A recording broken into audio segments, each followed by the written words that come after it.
Hey everyone, I'm Tan. Welcome to my channel. Today I'm going to share a pretty interesting story, how I started and how I eventually began getting paid with my camera.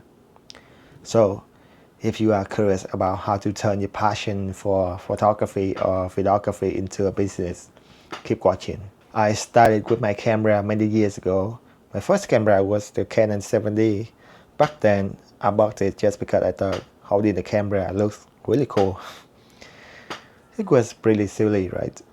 But honestly, it was really hard to learn photography and videography back then because there weren't many resources available in my language. Studios and freelancers were advertising courses, but the quality was, let's just say, not great. The real struggle was that I didn't have anyone around me who shared this passion. I lost motivation and kind of gave up on photography. However, I had a friend, a childhood buddy, who knew a lot more about cameras than I did. I wanted to hang out with him and learn, but he wasn't interested in sharing. When he went to shoot weddings, I offered to help, but he didn't want me to.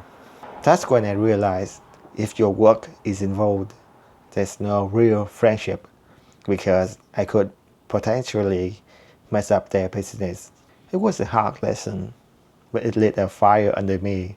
I decided to take things into my own hands and start learning online. I began learning the basics like shutter speed, aperture, and focal length on my own through the internet. But after a while, I lost interest again because I got into sport. Then one day, I opened my old box and found my Canon 7D. That's when I remember my passion for photography.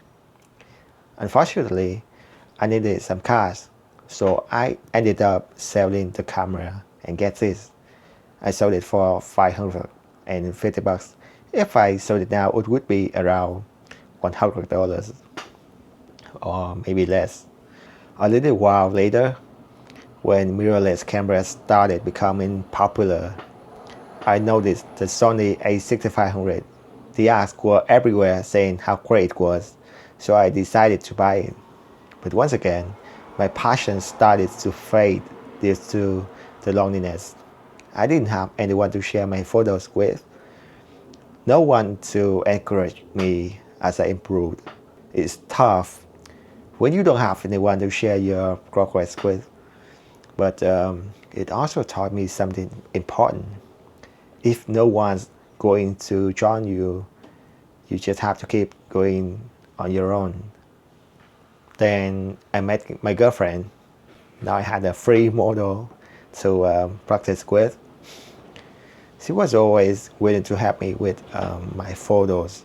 When she graduated from university, I decided to invest in my first strap light, a Godox AD600 Pro. I know it's crazy to buy a 600 watt strap when I had never even used an on-camera flash. That's how you learn, right? And those first photos with artificial lighting helped me land my first paid job. After that, I started getting more jobs through word of mouth, and I kept improving. I upgraded from the Sony a6500 to the Sony a7 Mark III and started shooting weddings. I bought another Sony a7 Mark III to use as a backup because for professional work, especially weddings, having two memory cards is crucial. In professional photography, preparation is key, and having two card slots is a must. You never know when your memory card could fail, so always have a backup. A while later, I switched to Canon R6 because I prefer the build and feel over Sony. Sure, the RF lenses were more expensive, but thanks to the wedding work I was getting, I could afford to invest in Canon gear, so I sold all of my Sony equipment. Eventually, I realized I knew a lot about photography, but why not also explore video? It seemed like a great way to maximize my opportunities. After doing some research, I discovered that Sony's A7S III was fantastic for low-light video, so I went ahead and bought it. But I didn't stop there. I upgraded to Sony FX3, which is a dream camera for shooting video, especially in a run-and-gun style. It doesn't overheat. It has a fan, dual memory card slots, and it shows in 4K at 120 FPS. It's perfect for high-quality video work. But here's something really important that I want to share with you. When you are running a business in this field, you have to balance costs and profits. You don't always need to buy new equipment straight from the store. You can find great deals, buy used gear, or even rent equipment when you need it. Right now, I'm using two Canon cameras like R6 for photography and two Sony cameras for video. FSU used to be my dream camera, but now I even have more than that. The key is to always find to optimize costs so you can focus on doing the best work possible without breaking the bank. I truly believe that if you keep pushing forward, working hard for your dreams, one day you will achieve even more than what you initially set out to do. My journey is proof of that.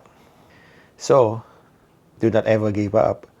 Keep learning, keep improving, and trust that your hard work will pay off. Thanks so much for watching today's video. If you found it helpful, do not forget to like and subscribe to my channel. I will see you in the next video. Keep chasing your dreams. Bye.